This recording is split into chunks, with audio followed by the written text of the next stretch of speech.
Pour le groupe La France Insoumise, la parole est à Martine Etienne. Merci, Monsieur le Président. Madame la Présidente, merci pour la présentation de votre rapport sur la condition des officiers. Vous y évoquez les enjeux de la fidélisation des officiers, notamment face aux difficultés de recrutement renforcées par la forte concurrence des entreprises privées, notamment dans le domaine du cyber, qui proposent de meilleures rémunérations, de meilleures conditions de travail et qui viennent absorber les compétences nationales.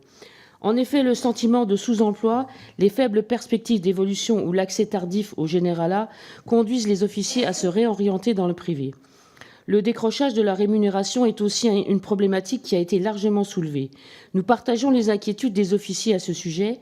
En effet, outre la problématique familiale de l'éloignement géographique, souvent liée à la rémunération, la grille indiciaire des officiers stagne, notamment pour les officiers supérieurs. Ma première question portera donc sur la rémunération de nos officiers. Compte tenu de la complexité du dossier, selon vous, de quelle manière devrait être organisé le relèvement des grilles indiciaires ? Par ailleurs, j'aurais aimé soulever un sujet que nous avions déjà soulevé en programmation, c'est celui de la création d'un ombus d'âme par les militaires. En effet, en France, la fonction de médiateur des armées est actuellement occupée par des inspecteurs généraux des armées.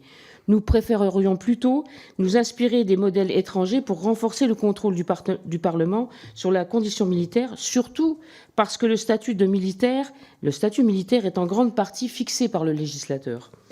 Il s'agirait donc d'un office parlementaire qui émettrait des recommandations sur la lutte contre les discriminations dans les forces armées, sur l'accès aux droits des militaires et sur la protection fonctionnelle.